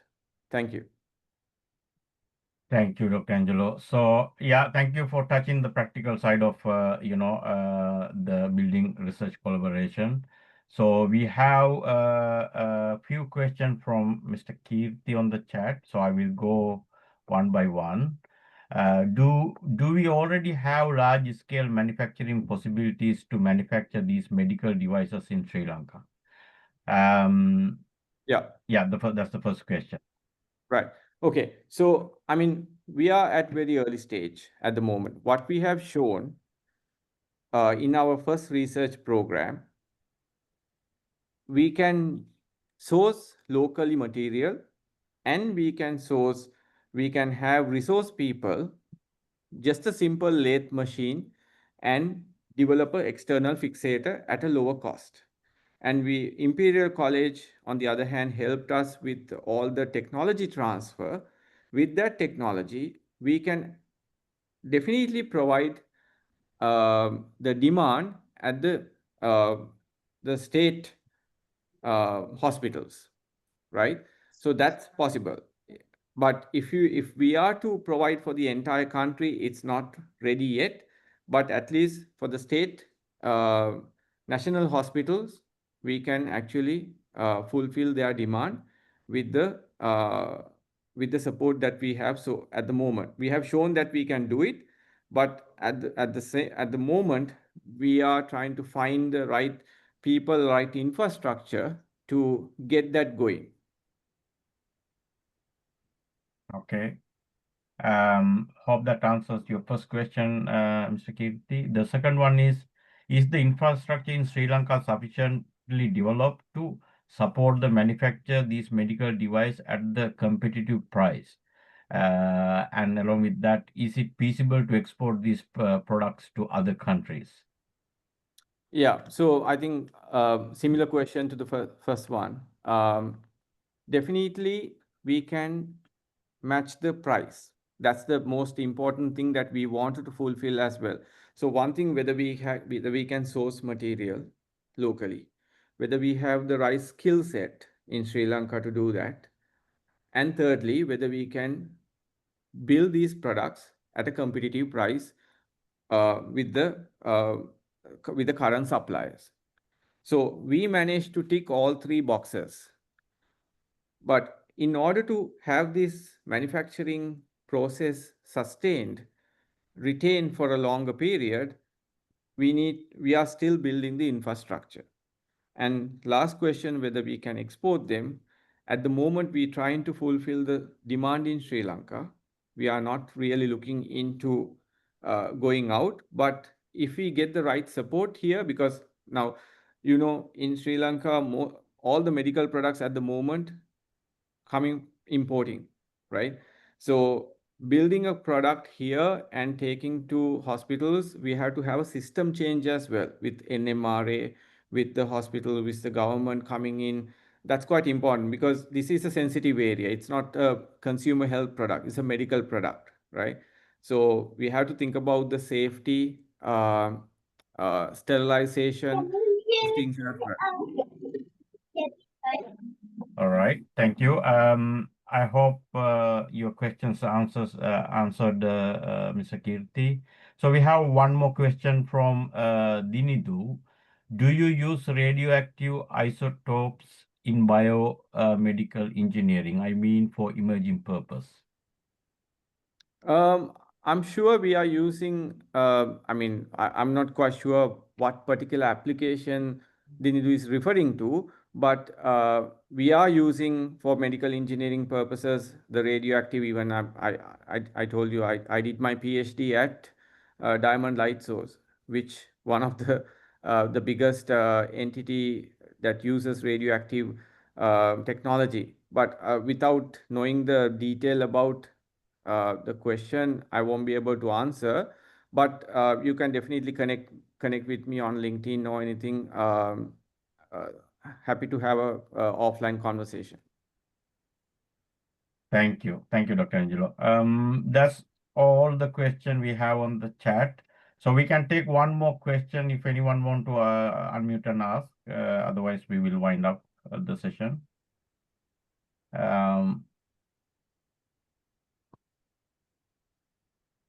All right. Yeah, so the only thing that remains me to thank you all, especially our speakers, Dr. Chamil Abeykoon and Dr. Rohitha Weerasinghe and Dr. Angelo Karunaratne for sharing your valuable knowledge and experience with this community. I'm I'm 100% sure that that will be very useful for the people who joined today, and appreciate all the work you are doing, for the mother country as well as in here as well.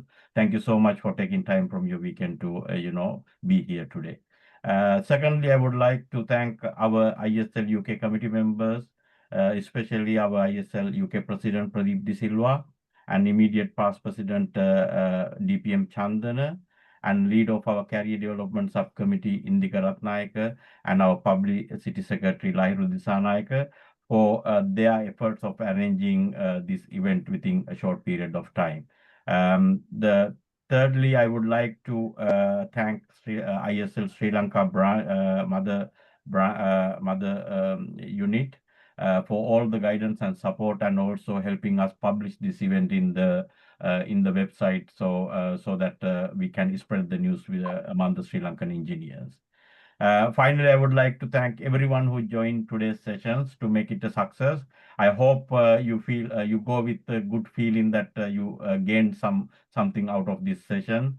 And thank you very much for joining this session. With that, we will wind up the session. Thank you again, all.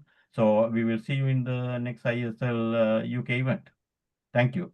Okay, thank you very much. Thank you very much. Bye-bye.